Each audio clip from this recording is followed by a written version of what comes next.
like how to describe it is that it's transitions. You're making a transition from one major phase of life into another.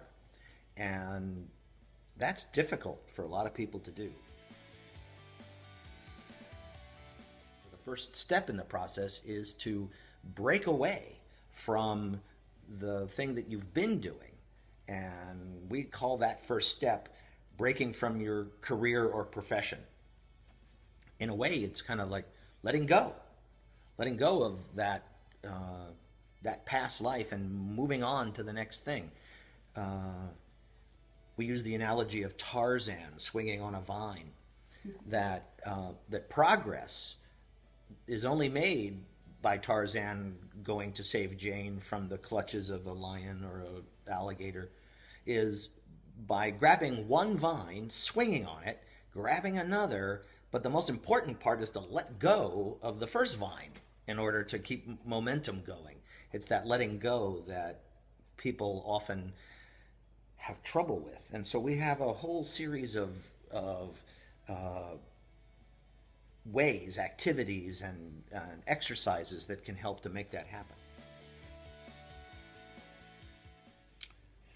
And so when we feel as though with the client's agreement that they have reached a spot where they can break comfortably, we go into the second phase. And this one is also uncomfortable at first because it calls upon people to do what they don't often do, and that is become very introspective and reflective. So what we find is that people like to move forward. The only way people feel productive is if they are quote unquote doing something, and being introspective often doesn't feel like doing anything. It's about being. So we call upon people to really sit with themselves and do some homework assignments that we give to them, ask questions of other people about who they are, and really get to know and get back in touch with who they are as a person.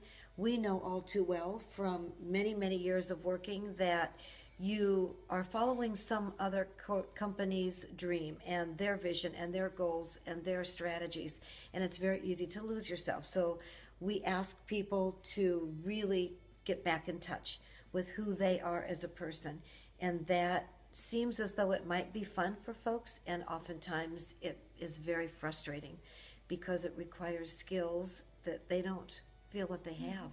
There's an analogy about how making a change or a transition is a lot like crossing the road. The break that I just spoke of before was stepping off the curb, and what you're talking about now is being kind of in the middle of the road before you get to the other side. No one really wants to stop in the middle of the road. It's actually a little dangerous. And so much less sit down in the middle of the road and stay there for a while exploring yourself and repurposing yourself after so many years of being purposed by an organization. Right. Well, what's interesting is that while people are in retirement, friends and neighbors will say to someone, "So, now that you're retired, what are you doing?"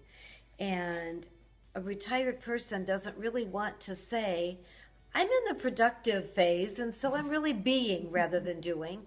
That's just not a socially acceptable answer, and yet it's absolutely critical. Well, the third phase is making a fresh start.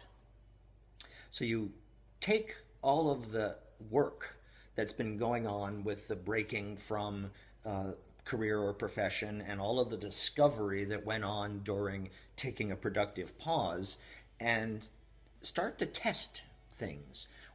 During that productive pause, we try to get as many options for what a person would want to do as possible. So get those out, and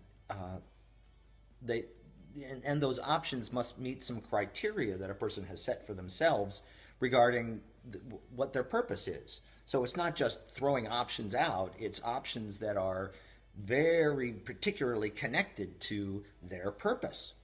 And then start to try them. Literally go out and, if you're looking to help autistic kids work with horses or be have horses be therapeutic for autistic kids, go out and try that and find an organization where people are doing that and see whether that's something that is connecting with your purpose and brings you the joy and the fulfillment that you're looking for. So it's more of a experiment sort of time, and then sort of narrow it down to a place where there's maybe 3 or 4 top things that I can do, and keep at it, keep testing those things. But one of the fears about making that fresh start is that very first step in the water, because it's really uncomfortable. People are often feeling like a fraud when they start out making that first fresh start in the new thing that they're trying. And that feeling is so uncomfortable that people will often give it up. And our job is to keep coaching, keep pushing, keep urging, and hear the feedback and talk about the little obstacles that may get in the path.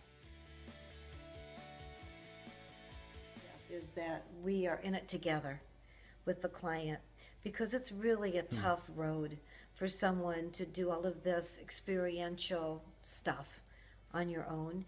And with our clients, we are there to support them, to catch the fall, to celebrate the victories, because there are so many of those, and there's often very small victories. It's reclaiming your life. It's reclaiming your identity. It's reclaiming your vitality. And it's ultimately knowing that when you get up in the morning, you have something much bigger to do than get dressed up, get a cup of coffee, and stand out on the deck and admire your trees. It really is about, how do I re-engage with life and with the people around me? People think of retirement as the finish line. It's the end. And we know that it's not. We know that there's a good many years left, and that they need to be used as productively as possible.